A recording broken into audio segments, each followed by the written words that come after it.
going to get us started. Wow, what a neat turnout tonight. You must have known Glenn was coming. I'm trying to think of a lot of stories about him, but you're not going to believe this, but we went to school together and graduated from Concord High School in 19... Oh no, I don't know. Oh dear, uh-oh, secret's giving away. But before we get started, we missed last month and we were sorry we did that. But the weather did not cooperate at all. So I'm just going to give you a heads up for next month right now, and you're going to get a kick out of next month as well.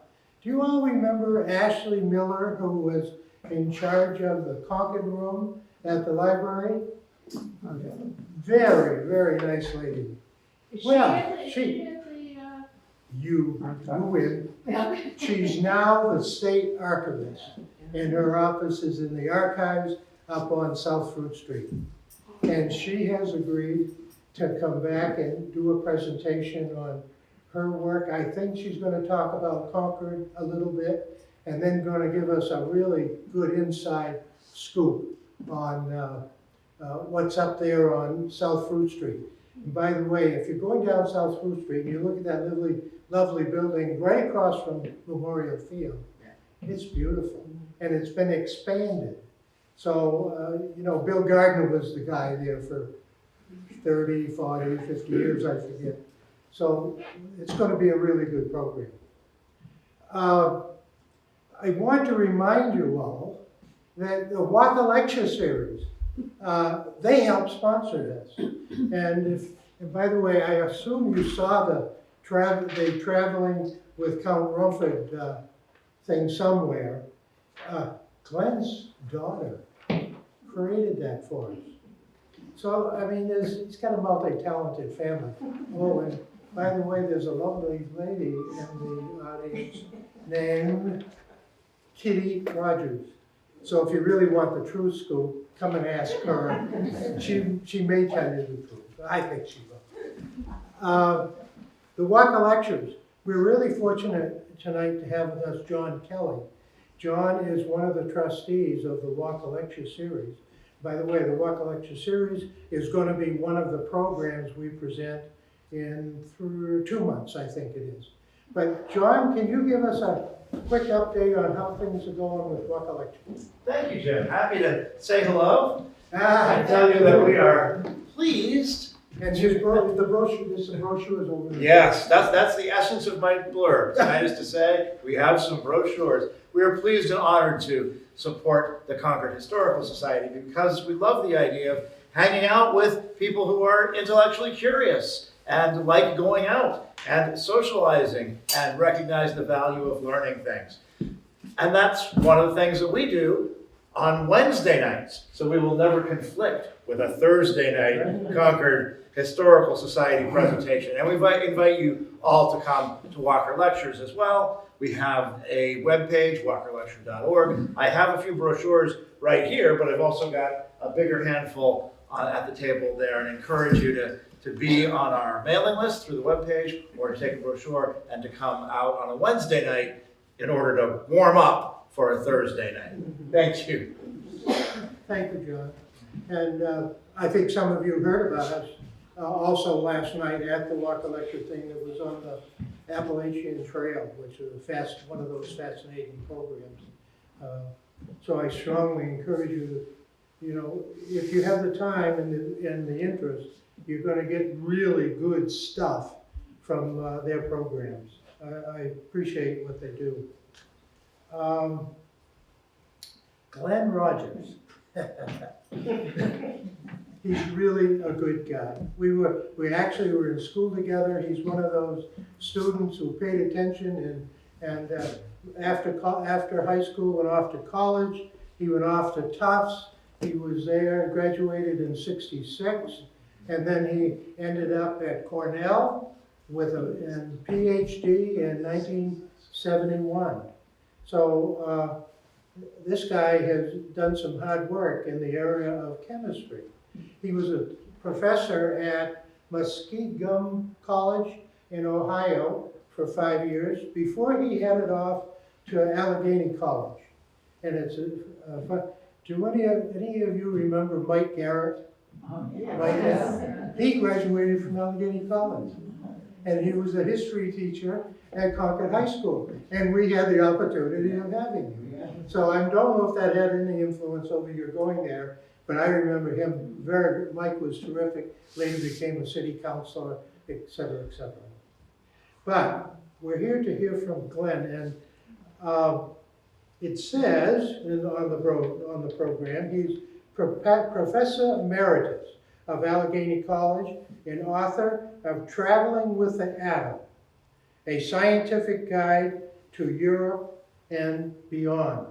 That's kind of fascinating what he's done over the years, and I've encouraged him to tell us a little bit about himself when he gets up here. He is, now I assume has he retired, Katie? Yeah, well, sort of. You'll be amazed at what can come out of Concord High School sometimes. Oh, that's Chris McAuliffe, by the way. We're going to hear from Glenn, and Glenn, you'll be kind enough to give us a little bit of background in the world of chemistry, as well as what we're doing with Count Rumford tonight. So, if I haven't missed anything, how about we get started and welcome Glenn.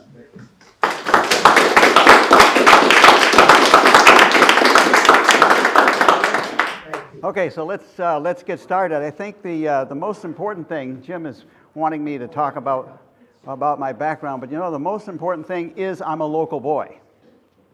I lived on South Street and Pleasant Street. I did my homework at the library. I learned to play basketball and chess at the YMCA, and graduated from Concord High. So I'm a local guy. And then I went off to Tufts and to Cornell, and wound up teaching for 35 years at Muskingum and Allegheny College. And then I retired back here in 2005 and became a member of the New Hampshire Historical Society. And it was there that this talk started to take shape. Because about a year ago, I was at the Historical Society as a singer with the Canterbury Singers, which is sponsored by the Concord Music School.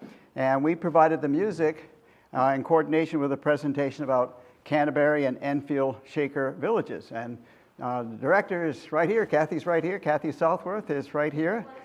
Huh? And we could sing. She would get us singing real quick, let me tell you. But before that, we had a chance to warm up and so forth. And then after the concert, I had a chance to walk around a little bit.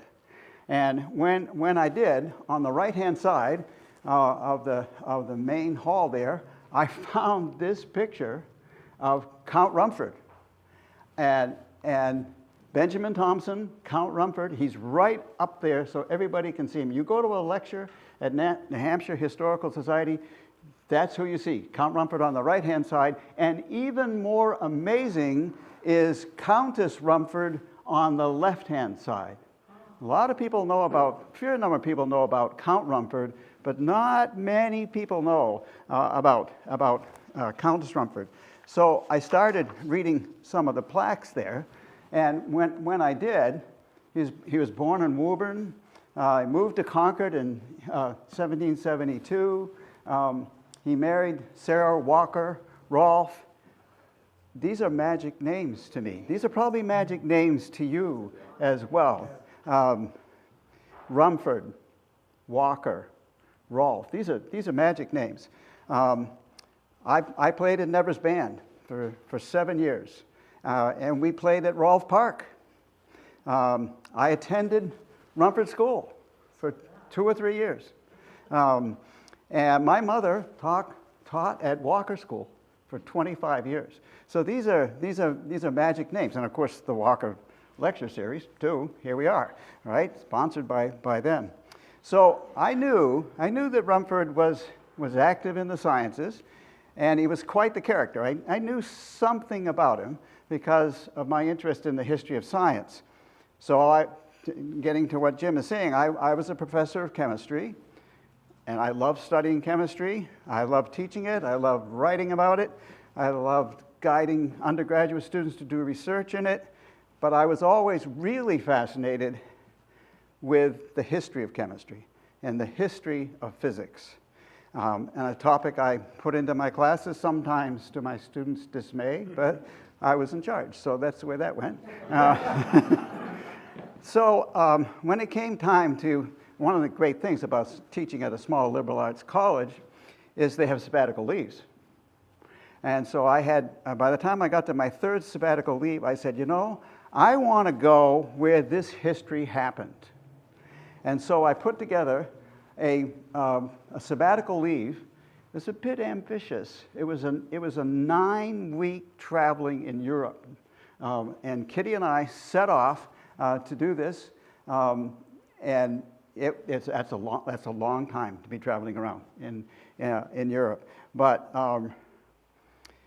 that started a quarter of a century or more of traveling in this way. She's right over there, and she can tell you about her point of view of it as well. But we had a strategy. We were going to see physical landmarks. We were going to see homesteads. We were going to see graveyards, more graveyards than Kitty could possibly imagine.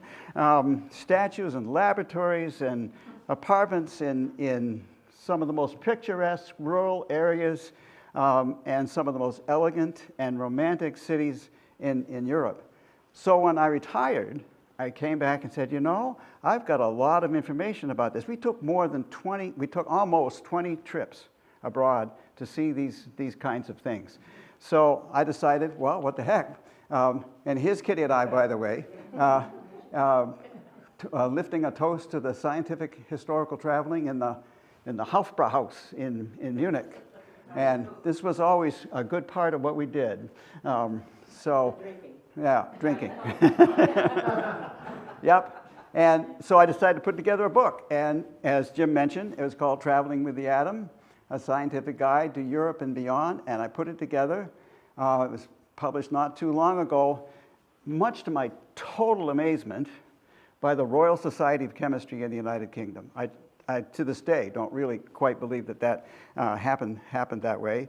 But we want to do traveling with Count Rumford, and we want to use the same strategy.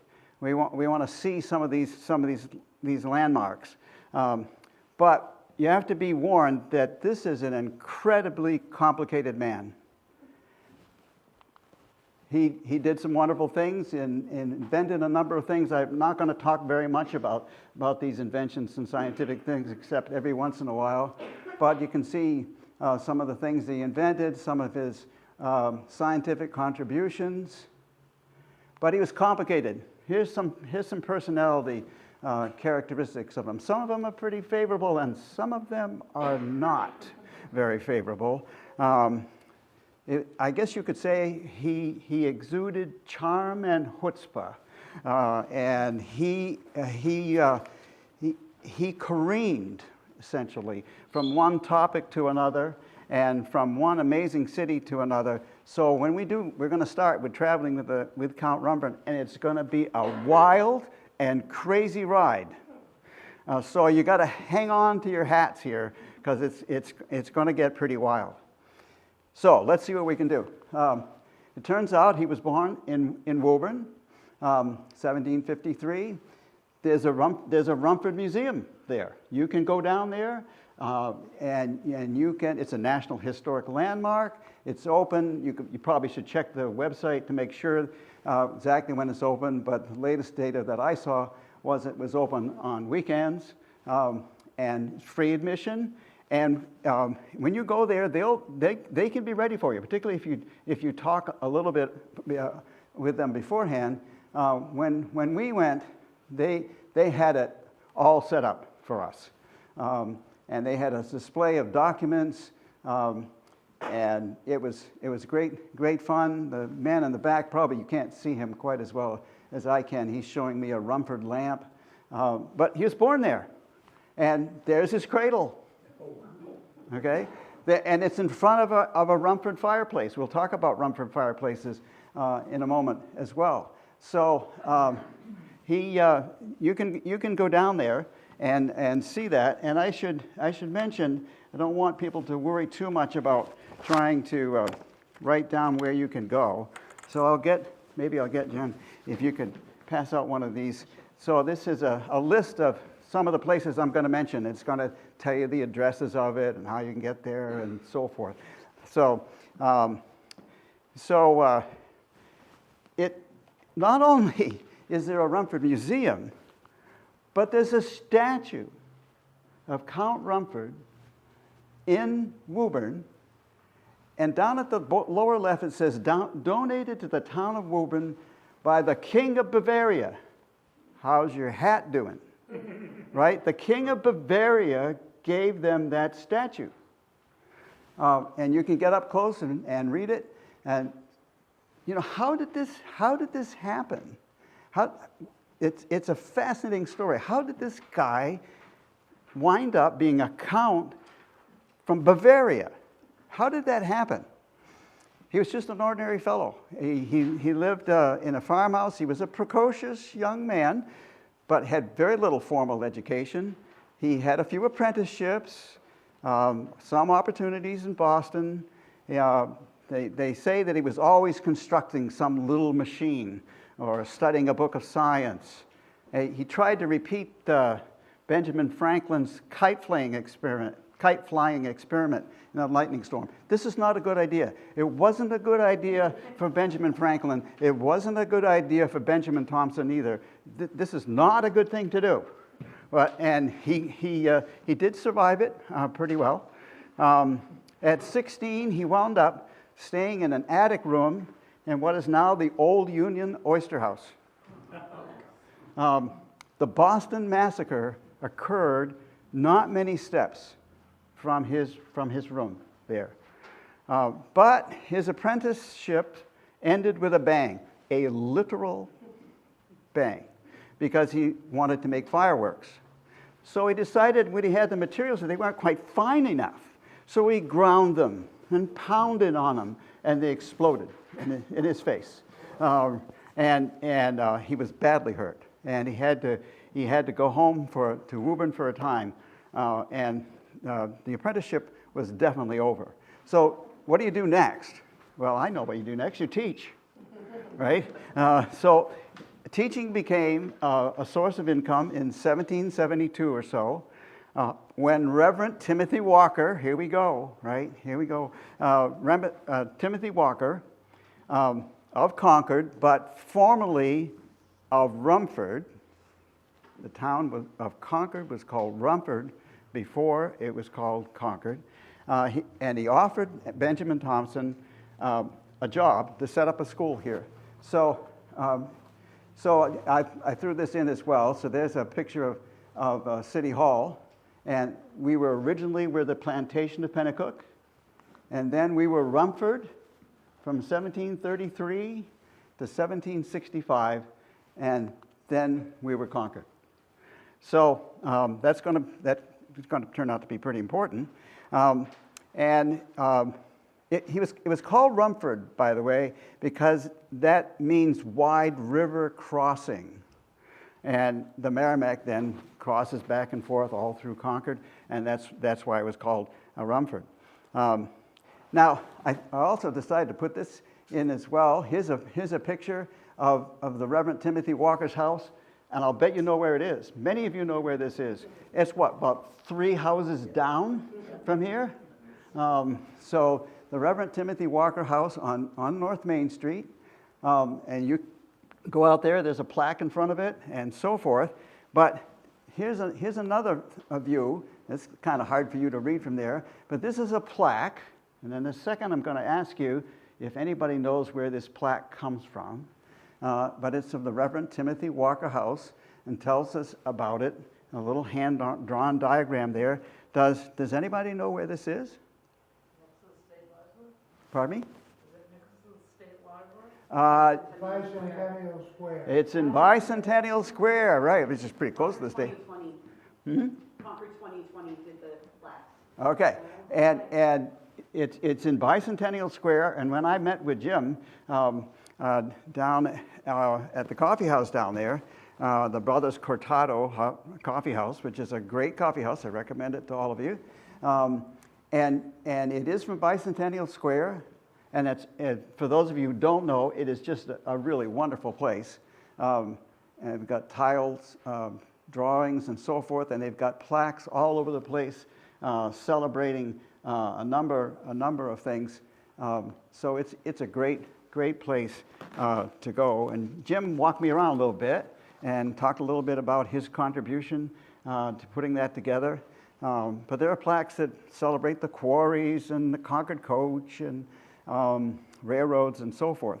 But as it turns out, also living at the Timothy Walker house was Walker's daughter. She was 33, considerably older than Benjamin Thompson, who was 19 when he moved there. Sarah Walker Rolfe was the widow of a very wealthy landowner, Colonel Benjamin Rolfe, who had just died in 1771, left her a fortune. Within 3 to 4 months, Benjamin Thompson had wooed and wed her. He was aggressively opportunistic. It was the story of his life. And he said, "She married me. I didn't marry her." That's the kind of person he was. So all of a sudden, school teaching was a thing of the past. He owned 2/3 of the town by way of marriage. 2/3 of the town. And he suddenly could be impeccably turned out, a striking figure with a blue cloak and faced with scarlet draperies over it. And he lived in this wonderful big house, the Rumford house, that the colonel had built for his new wife. And it was the home of Benjamin and Sarah Thompson for several years. So Thompson was on the fast track. He met soon the royal governor of the province of New Hampshire, John Wentworth. Wentworth by the sea. Wentworth was so impressed with him that he made him a major in the 15th Regiment of the New Hampshire Militia. He had no military experience, but he was made a major. And it looked like that he thought he had it made. But we're going to find out that these kinds of things for Thompson did not last very long because this is going to be the first quick fall from grace. Thompson was a loyalist. Not a good idea. He was unfriendly to the cause of liberty. The mob threatened to sack and destroy the house and tar and feather Thompson after 2 years of marriage. And so Thompson had to leave. In the middle of the night, he had to leave, and he abandoned his wife, who by then had a baby daughter. So things were moving fast. He went to Woburn, and then they similarly charged him with the same kinds of accusations, and so he couldn't be there. And things were moving so fast that in 1775 you have the Battle of Lexington and Concord, and things are really going. So this is where it gets pretty fun for a chemist, because it turned out that the Boston authorities, the Boston military authorities, had made it to the point that you had to be searched, and when you went in and out of Boston, you couldn't go in and out of Boston easily. And all of a sudden, the military authorities received a small letter. It was from Benjamin Thompson. It had a lot of space in it, but this is a chemist's dream, because it was, most of it was written in invisible ink. And I used to write invisible ink letters to my daughters. They loved it. We knew how to develop it. We wrote all kinds of stuff. I would even write the letters in code in invisible ink. But as it turned out, when you developed the letter, it became quite extensive. And it provided all kinds of information. And there's been papers written about this, analyzed, looking at signatures and so forth. But in between, in the various places that we can't read from here, he gave all kinds of information. The size of the army and how it was raised, plans to get European powers involved, estimates of quantities of military supplies, including gunpowder, the condition of the army, and they were not in good shape. So you would think that he was a spy then, right? He was an informant. But it came to naught, because in March of 1776, British abandoned Boston, and soon Major Benjamin Thompson, the aggressive young loyalist from Massachusetts, was on a ship headed to London, and his wife and daughter were here in Concord. When he got there, he made great impressions on people immediately. He joined in with King George III. He had information, he had significant knowledge of American geography, the state of the rebel army. He became one of their outstanding informants and spies, and he wanted to quell the American Revolution.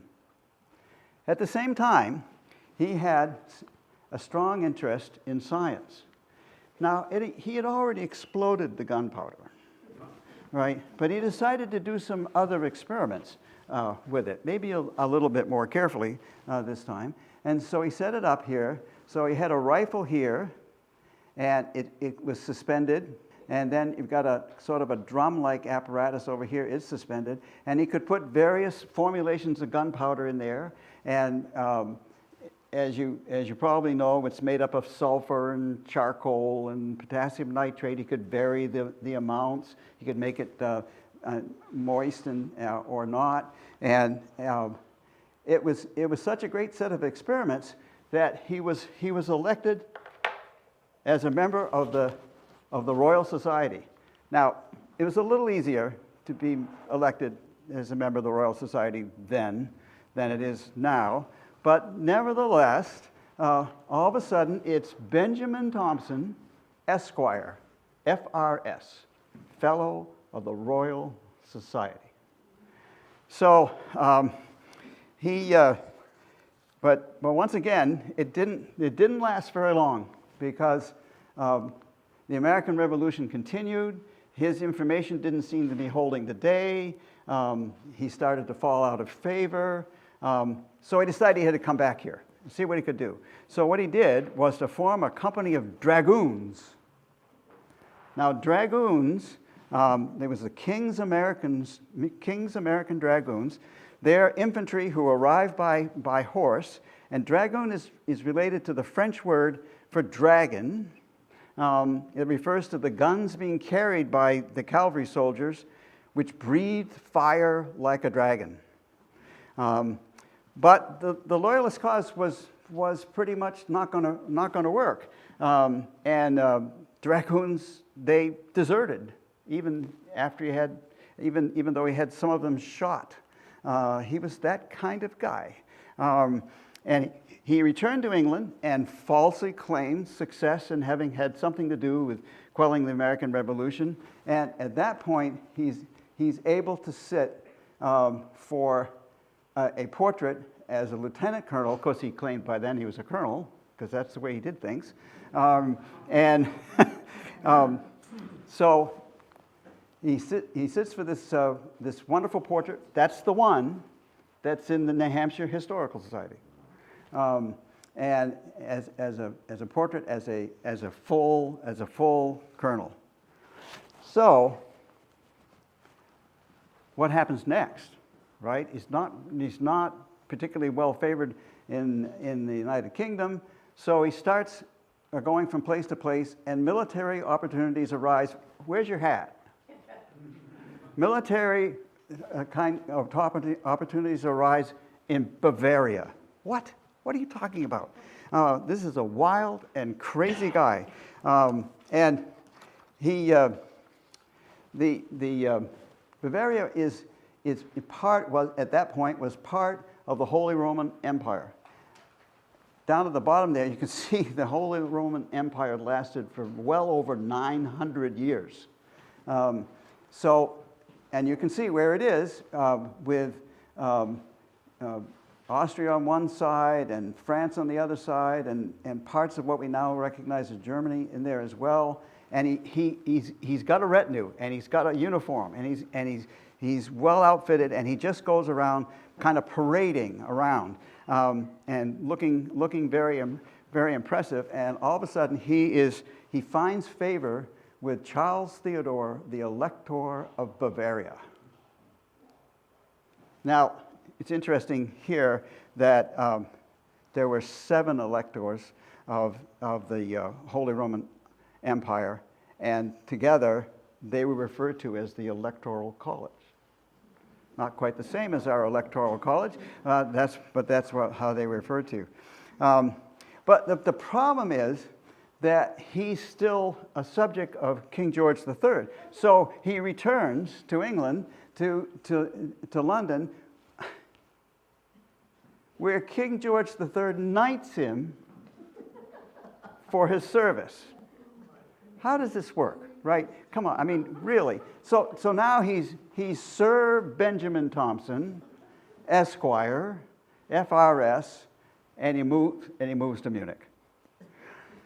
Okay, so he has to lay low for a while because he doesn't actually know French or German. So he has to figure out how to increase his language skills. He continues womanizing one mistress after another. That was part of his life. It's a constant in his life. But the Elector was pretty enthusiastic. He appoints him as Minister of War. Wait. He appoints him as Minister of War. He appoints him as Minister of Police because the government of Bavaria is totally corrupt. The army is ill-fed and ill-clothed. Munich is overrun with beggars, and he says to Thompson, to Sir Benjamin Thompson, Esquire, FRS, he says to him, any money that you make because you help me clean up Bavaria, you can keep.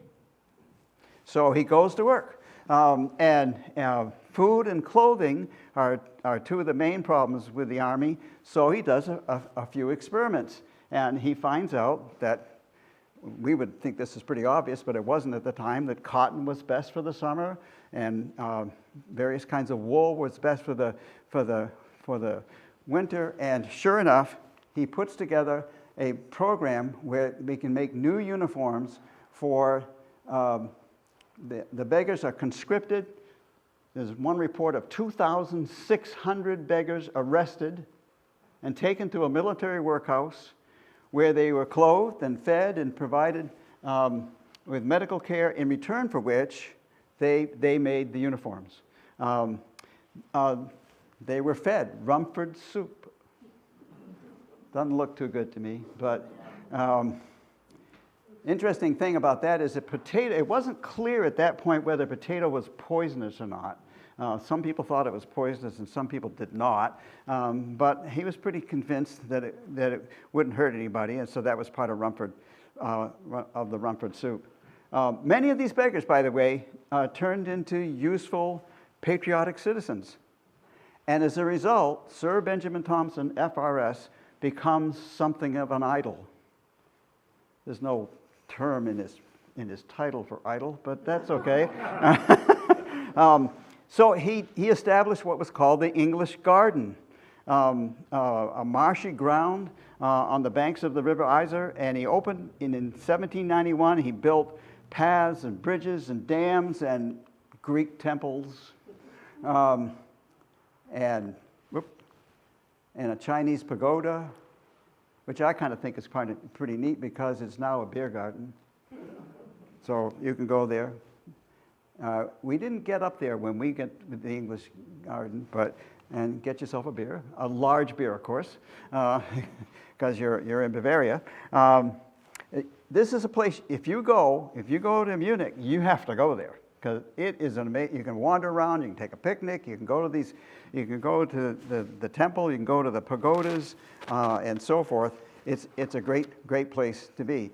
And on top of that, that's when, on top of that, you can also, they surf there on a branch of the Isar River. And we saw them doing this. We came across that bridge, and there they were surfing. You got to be careful because the bridge is right there. But so it's quite the place. It's really worth going to and taking a look and seeing how it all works.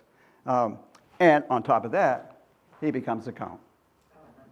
Because on the Maximilianstrasse, he is appointed a count. And so it says Benjamin Thompson, Count Graf, from Rumford, born in Woburn. I don't know if they would pronounce it the right way or not, but in Massachusetts in 1792, and he's holding the plans for the English garden in one hand and a sword in the right hand, and he is really doing well. Sir Benjamin Thompson, Esquire, FRS, Count Rumford. It's working pretty well.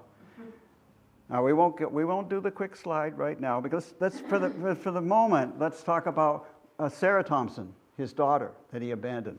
Sarah Thompson, born in Concord, 1774, the daughter of Sarah Walker Rolfe Thompson, magic names again. The granddaughter of Reverend Timothy Walker, deserted by her father, Benjamin Thompson, in 1774. Her mother died in 1792. In 1795, she's 21 years old, and it was time.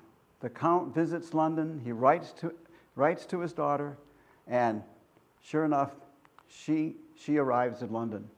And they were expecting, they were pretty surprised at what they looked like. She thought he was going to be a military man with all kinds of uniforms and so forth. He thought she was going to be a sophisticated young lady from America, and it was not quite what they envisioned. But he starts going around in all of the United Kingdom, England, Scotland, and Ireland. He writes papers on feeding the poor. He writes one on his Rumford fireplace, and these fireplaces became very popular in London. And the kinds of things that he was able to do, he reduced the size by bringing the fireplace out and putting a diagonal on it. He was able to make it so that the flue was smaller. He invented a damper, and they became very famous fireplaces. And he became famous, and he became the subject of various cartoons. This is one of the most famous of them, James Gilray cartoon. And there he is. He's warming himself in front of one of his fireplaces. And gosh, I wish you could see that a little bit better. But he's got his hands back there, warming up. And I'm not quite sure what else is back there in the cartoon, but we'll leave that to our imagination. They became very popular, and so popular they were all over the place, including Jefferson loved these things. He had 7 Rumford fireplaces at Monticello, and they're a little better appointed than some of the ones we saw before. But of course, this is Jefferson, so Jefferson added a dumbwaiter to bring up 4 bottles of wine on the side. But nevertheless, they never met. But Jefferson had a very high regard for Count Rumford, as it turns out. We went down there with our granddaughter Rachel, and we just had a great time. And of course, I had to point out to her the Rumford fireplaces, and I'm not sure if how well that stuck. But he was pretty famous for those. In 1796, the elector had to have him back to try to defend Bavaria from the Austrians and the French, and he was able to do it. He was, as a diplomat, he was able to save Bavaria without a drop of blood being spilled. And the elector liked that, so he appointed her Countess Rumford. That's how it worked. She was appointed Countess because she was right there, and they, in the English garden, they built a monument with the genius of plenty leading Bavaria and strewing her path with flowers. On the other side, Rumford is, it says, who rooted out idleness and mendacity, untruthfulness. And then it also says, go, saunterer, and strive to match him in spirit and deed, the Count Rumford. Whoa. So I thought I would mention this one experiment he did that he's the most famous for.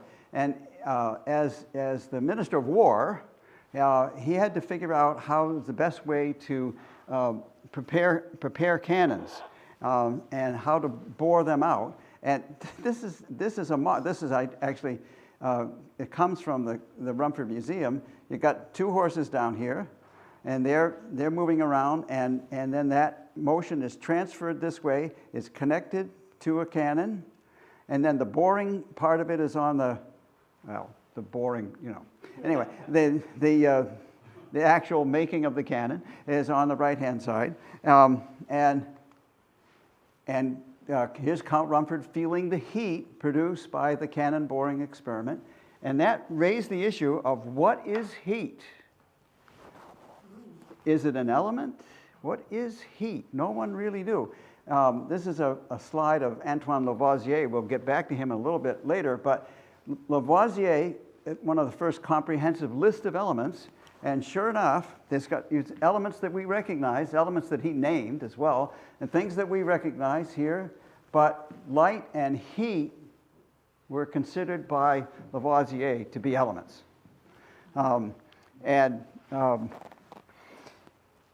Is that actually true that it is an element? That experiment is so famous that it's in books that record some of the most famous experiments ever. Here's a schematic of it, and we don't need to go through that. But the most important part is this little box down here, where the boring is coming in from this side. Here's the cannon on the right-hand side, and then he makes a box and he puts water in there, and sure enough, the water boils. And he could do this forever, practically. It never ran out. It can't be an element if it never runs out. So it was nearly an inexhaustible amount of heat. So the heat is just the motion between the various parts of the experiment, and he was one of the forerunners of thermodynamics. Thermodynamics simply means heat produced by motion. So he really then was able to prove that the caloric theory, that heat is an element, was not true. Okay, so he returned to London. You can go there. There was a 5-story house there. He set it all up with many of his inventions and so forth. There's a wonderful plaque out front that shows that he lived here with Sarah. But more importantly, he was able to establish the Royal Institution. He was one of the forerunners of establishing the Royal Institution in London. So if there's another place that you should really go, if you can at all do it, it's free. You should go to the Royal Institution and walk around and see all the history that's there. They do a really great job at it. And one of the best parts about it is the lecture hall, which he designed. And you can see that it's very highly sloped, and you can see down, and sure enough, you could do all kinds of things down there, and it's a wonderful place to visit. And here comes Gilroy again, and he's showing us some experiments that are being done there, and can't really get over there. So these are experiments where laughing gas, nitrous oxide, is being given to this poor fellow here, and we've got a very famous chemist named Humphrey Davy here. He's making it, and this has quite an effect on this poor fellow. Again, it's a Gilroy cartoon, so who knows exactly what's going on there, but doesn't look all that pleasant, particularly for the people over here. But in any case, and here's Count Rumford. There he is right there, watching the whole thing. So he established the Royal Institution, and he could tell you a lot about that kind of thing. I write a lot about that in Traveling with the Atom. You can maybe take a look at it a little bit later if you want. Take a pretty interesting history, but not what we're going to do. So you know what's going to happen now, right?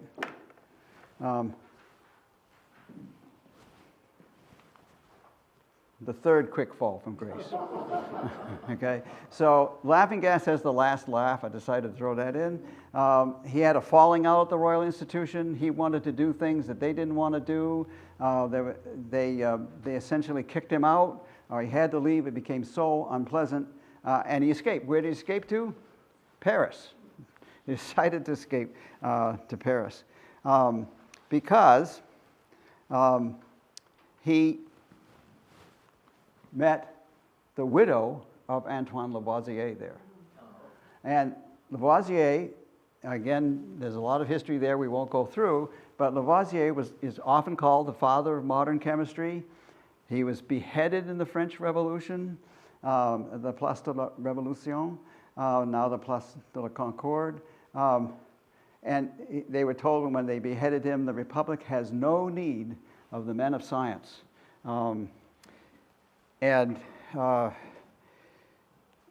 Someone else said it required but a moment to strike off his head, and probably another 100 years will not suffice to reproduce such another. So he married her, of course, and she had a great place in the French Academy of Sciences, trying to uphold the name of her late husband. He met her as he traveled back and forth. They married in 1805, but they divorced soon after. It turned out that things were not. Marriage was a big disappointment for him. So he turned to science. He made one of my favorite things, a drip percolator. Figured out how to do that. We have one in our camping equipment. You might have one around your house as well. He made a Rumford lamp. There's one of these at the New Hampshire Historical Society, although I didn't really get my hands on it. But it didn't turn out particularly well for him. He started calling, so this is the final quick fall from grace. He started calling, she was named the Countess Lavoisier de Rumford, but he called her the female dragon. And it didn't work. He was no longer the center of attention. The members of the French Academy of Science were suspicious of him.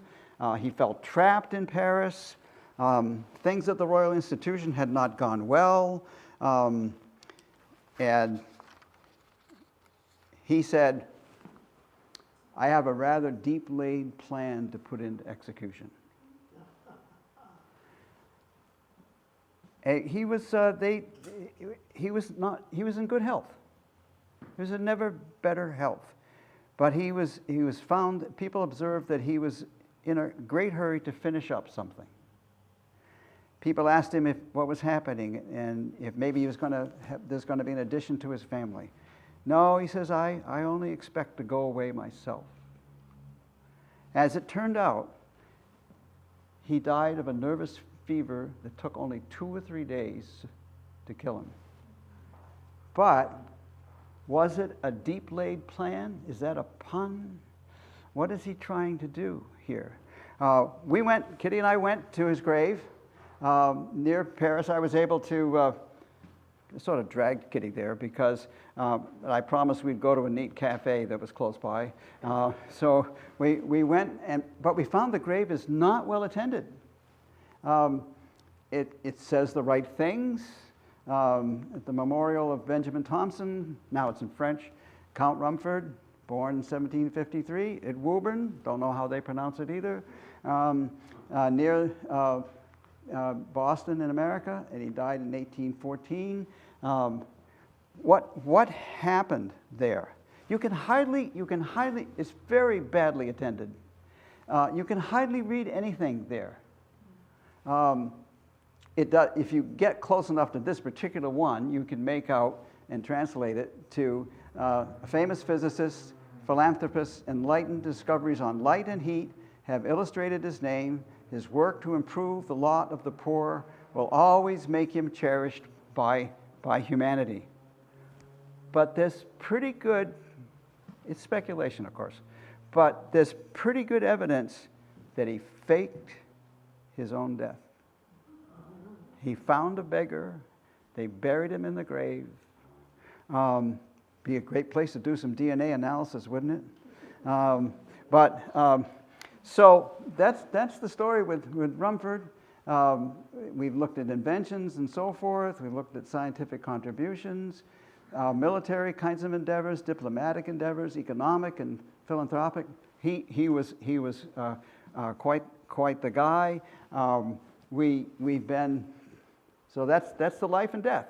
We don't know. Maybe where did he go after that? We don't know for sure where he went after that. But we've been to Woburn and Concord and London and Munich and Paris. But wait a minute, what are we missing here? If this is baking powder, he's got it right. Well, we can't end a lecture like this without baking powder, right? You can't do it. Rumford baking powder, you got to have it, right? So Rumford baking powder actually was established not by Rumford himself, but by the third. He established the Rumford Professor of the Physical and Mathematical Sciences as applied to the useful arts. Whew. Now that's a title, right? At Harvard University, it still exists. There is still such a person who holds this office, and he invented a modern double-acting baking powder. He at first called it Horford's. So I didn't mention his name, even Norton Horsford. And he at first called it Horsford's self-raising bread preparation, and he established the Rumford Chemical Works. You can go down there in Rhode Island, named in honor of Count Rumford. Here's some pictures I took at the Rumford Museum. We've got his coffee pot, and we've got baking powder, and we got a picture of him. And they came up with a complete cookbook for it. They redesigned the cans. It became quite the thing. It's a double-acting baking powder. When you mixed water with it, it heats up. But then when you put it in the oven, it heats up again. So it's a double-acting baking powder. And it turns out that they have established this as a National Historic Chemical Landmark. American Chemical Society, they've got it all mapped out here, Rumford baking powder. And so now, I don't see any hats out there. You can't see me very well. I'm not wearing a hat. They've got a hat. Okay, so where's your hat? Because where's your hat? Because I'm going to show you the chemistry of baking powder. You ready? Here we go. There it is. Okay, so he invented this calcium biphosphate. When you mix it with sodium bicarbonate, it produces various things as well as carbon dioxide, and that's why it's a leavening agent. We did get a little chemistry in, Jim, best we could. So you can go down there, and you can also go to in East Providence, Rhode Island. You could walk around there, and you can also go to a bakery there, the Seven Stars Bakery. I went there, and sure enough, there's a bust of Count Rumford. You can enjoy this bust of Count Rumford while you sip on your lattes and your teas, and so forth. So that is the story with Rumford himself. But what about the Countess? A few words about the Countess, because remember, she was born in Concord, the only child. Benjamin Thompson, Sarah Walker Rolfe Thompson, made a countess by Karl Theodor, the Elector of Bavaria, and returning, we can go down and see her grave. I've probably taken, at least 7 or 8 people down there, right, by now. But it's essentially on North State Street, between North State and Bradley Street, and there's Walker School in the background, right there. And this is the Walker section of the Old North Cemetery, and here's her gravestone. It says over there to the right and on to the left, in memory of Countess Sarah Rumford, the only daughter of Count Rumford and granddaughter of Reverend Timothy Walker, the first settled minister of Concord. I don't think I mentioned that as well as I should have. But it's the Old North Cemetery with Walker School in the background. And then there's his mother and his grandfather there as well. And she is called the Countess Who Cared, because this is not going to be a quick fall from grace. This is a quick rise to grace, because she established. Here's the other side of her gravestone. I thought I'd put that in as well. And it says, kind of hard to read, but it says, as the founder of the Rolfe and Rumford Asylum and patroness of other institutions of a kindred character, she manifested a deep sympathy with the afflicted and a commendable regard for the poor. So the grace and generosity of Countess Rumford, established first for assistance to motherless girls, and then it turned into a charitable foundation, and it sponsored the Concord Family YMCA, where I learned to play basketball and play chess, New Hampshire Public Radio, and the Concord Community Music School, and the Canterbury Singers. This really is something that really would be fun for you to go down and take a look at this gravestone.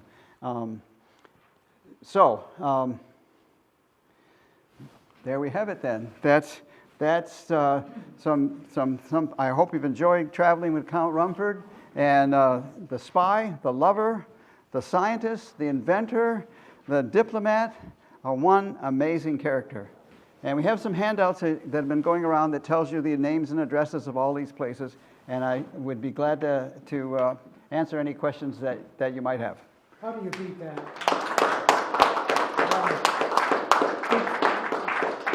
Did you also start the Concord Female Charitable Society? Yes, I think she did. Yes, yeah. And that still exists. It started in 1812, I think. I thought she died They in just celebrated an over 200th anniversary. All right. I think. I'm not sure of the dates. Not sure of the dates. Is that ringing a bell for anybody? I thought it was the 1850s, but Very yeah, popular. yeah. That makes sense. Yeah, 1850. yeah. 1852, I was thinking. And you, maybe one day we'll have a presentation about that. It still exists. They're having their annual meeting in about 3 or 4 weeks. And I had the privilege of becoming a member for $12, I think. Okay. In about 1975. And when I joined, I thought I was joining as a member, but clearly they had explained to me, no, you're not a member, you're just an associate member. You're not female, so you can't be a member. Okay. Yeah. So, another story, it'll be fun to get that. right? There's gotta be some questions. This is Yep. amazing. Now, was the Rumford home, did Yes. that come out of the asylum, or was that? That is. Yes, it did. And I've been up there, but it's That's not much in bigger, existence it's much, anymore.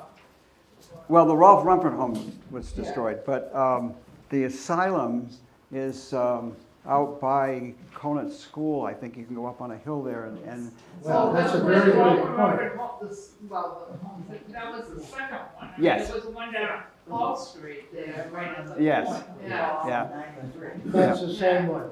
And then they built the one up back home. yes, right. And that's not, it's in existence, but it's not a home anymore.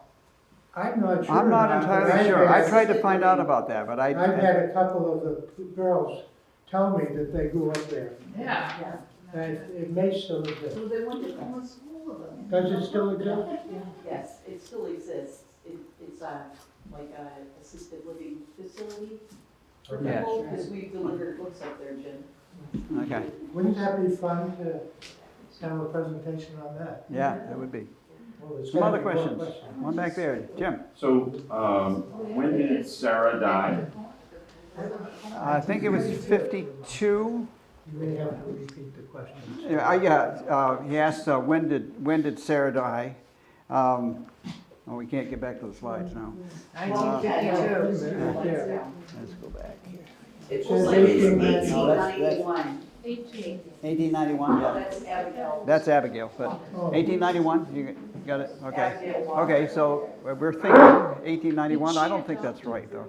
I think it's, So she was born in 1774. okay, there we go. That's Abigail. Yeah, we'll go back.